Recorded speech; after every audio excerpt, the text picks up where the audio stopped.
talking about how to build self-worth for entrepreneurs. And so if you don't know me, I'm Kim, and I help female entrepreneurs to overcome perfectionism and uplevel their self-worth in 21 days. So today we're going to chat about how you can build your self-worth as an entrepreneur, because this is so crucial, because it's really going to dictate the entire way that you show up in your business. And when you believe you're worthy and deserving of having what you want, it's a whole lot easier for you to take the action that you need to take to go out there and do those things that you need to do. So I once had a client who we were working through a program, like a coaching program together, and she really wanted to work on money mindset. And I was like, we will absolutely do that. But first we really need to build your self-worth, because your self-worth is foundational for everything. There's this saying that your self-worth equals your net worth, and it doesn't mean that however worthy you are means how much money you're going to make. It's you determine how much people pay you, and that is going to be determined by how worthy you feel of accepting it in, because you won't receive something in that you don't feel worthy of. And this is especially true when it comes to money.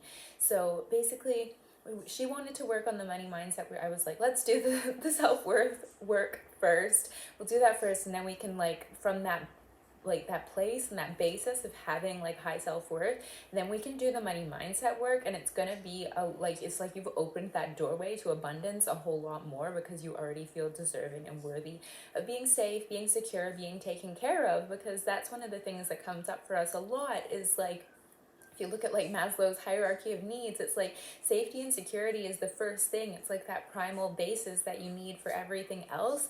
And if you don't feel worthy and deserving of having that, then it's going to be really hard for you to build on that, because you don't have a solid foundation to build on. So when we did the session, we got in there and we started examining those subconscious beliefs that were coming up. And it was childhood programming telling her that she's not the kind of person that makes that sort of money. People like her don't have money, or if she has all that money, then it's going to get taken away from her, or she's going to have to give it to her family, she's going to have to give it to other people, it won't actually be hers. So if she doesn't get to keep it, what's the point? So after she did the session, she sent me a message, and she was like, oh my goodness, I just had $100,000 month. So it was we hadn't even done the work on the money mindset, but just by changing that and allowing her to see that she was worthy and deserving, and she is the kind of person that gets to make the money that she wants, then she was able to attract it in. And this is what happens when you start working with your subconscious and you build that subconscious worth. That's what you project out to everyone. And then when you feel worthy and deserving of having it, it can come into your experience and you get to keep it. Because a lot of us have some weird patterns around money, where it's we spend it really quickly, or we feel bad, so we want to spend money so we feel better, or we don't feel deserving of having money, so we get rid of it really quickly. All of these things, it all comes down to worthiness at the end of it. And it really affects every area of your life. And I see this so much with my coaching clients, where we always do the work on worthiness first. And from that, everything in their lives change. People will be okay, what can I kind of expect after doing the session? And I'm everything in your life is going to up level, because when you feel worthy and deserving, you have strong boundaries. You trust that the work that you do is good enough. You stop second guessing yourself. You get out of that frustration and being on that hamster wheel of constantly being is it good enough? Do I need to change it? Maybe I need to do this better. That all is able to fall away, and it gives you that space and that calmness and that confidence that what you're doing is enough. So this is why when people do the work on their worthiness, I'm literally everything in your life is about to change and get better. It's this pivotal foundation that everything in your life basically depends upon.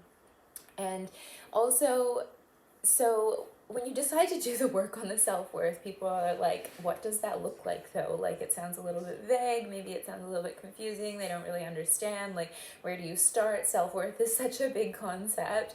So the first thing is with everything in your life, it starts with a decision. You need to decide that you are worthy and deserving of having everything you want. And I know this sounds so simple, but it's most of us haven't decided that. Most of us are still sitting in that place of oh, am I good enough have? Can I actually have that? Can I be the person who has like a 6-figure coaching business or like has those 5-figure months? Like, can I even be that person? So you have to just decide right now that that is you. You're worthy of it. You're deserving of having it. There might be some things you need to do to go out to get it, but you already are worthy and deserving of having it. And then you need to kind of communicate to the universe, or like communicate it through your actions of how you're showing up. And so what this kind of will look like is like, one, you have to decide like what it is you want and say no to everything that is not that. And whether this is like business partnerships, relationships, like whatever it is, you have to go in there and decide that you're not going to settle for less than what you want. Because, and I'm not saying you need to be like a domineering tyrant or a diva about this. Like, of course, into every life some negotiations and compromise must fall, but you don't have to settle for things that make you feel bad, if that makes sense. Like, you don't have to settle for a business partnership where you're doing everything and they're still making 50%. You don't have to settle for working with clients who expect you to be available and on call for them at all hours of the day. You don't have to settle for having like your boundaries being trampled all over, and you don't have to settle for like people not paying you what you want to charge. Like, you get to be the person who decides how other people treat you, and you get to decide what is the standard that you'll accept, because people will always meet you at your standard of what you'll accept. They're probably not going to go beyond that. So it's up to you to decide what you're going to let in, and what like relationships you're going to let in, what partnerships, what level of income. It feels like it's outside of your control, but the thing is it's totally within your control to decide what you allow into your life. You just have to have those boundaries and be able to say no to the things that are not what you want. And then this kind of plays into like your mindset, because if you have a scarcity mindset, you're going to be like, I don't want to say no to that client. What if another client never comes? And so you're always like taking on these clients that aren't the work that you want to do. They're like a bad fit. You're having really bad communication issues. Like, they're not good to work with, but you're accepting those people in, and you're doing it because you're coming from a place of fear and scarcity that a better client isn't going to come along. And the thing is like, clients are like buses. Another one always comes along, but if you're on the bus that's going to the wrong direction and like a place that you don't want to go, you're not even going to be there and available at the bus stop for the client or the bus that goes to where you do want to go. And it's because you made that decision out of fear, because you didn't believe that you were worthy of having those clients that you want. And so, especially when you're new to doing this, it sounds crazy, it sounds scary, but you get to determine the standards of how people will treat you, and you have to be sitting in a place of trust and knowing that you're worthy and deserving of being taken care of, and that the better client is going to come in. Like, those better people to work with are going to come in, and like, when you say no, that is actually like you standing in your power and standing in your worth and deciding how you get to be treated. And if you're letting your fear run the show, it's going to be really hard to do that. So just being aware of like, what are the situations where you're kind of like shrinking yourself, you're making yourself feel small, and say no to those. Like, don't accept those clients, don't allow people to treat you like that. There's this saying that it's like the only people who will object to you having boundaries are the people who benefited from you having none.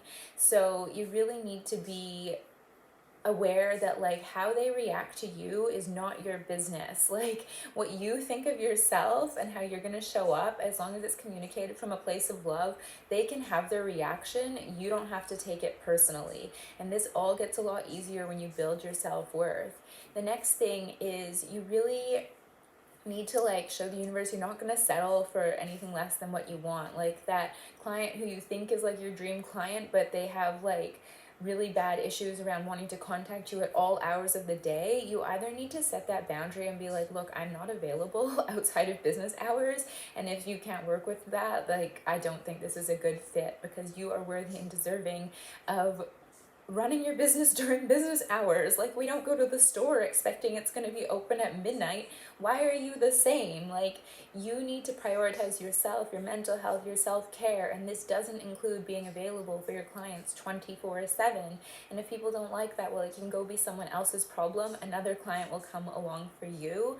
And taking that action towards your goals in a big way and showing the universe that you do believe that you're worthy and deserving of having everything that you desire. So I hope this is helpful for you. Basically, to sum up, you need to be just communicating to the universe like your boundaries, your worthiness, that you believe that you get to be taken care of, and that you're going to show the universe that you're not settling for anything less than that, and taking that action in that direction, and also deciding that you are worthy and you are deserving. And if you're here and you're watching this, I know that you are.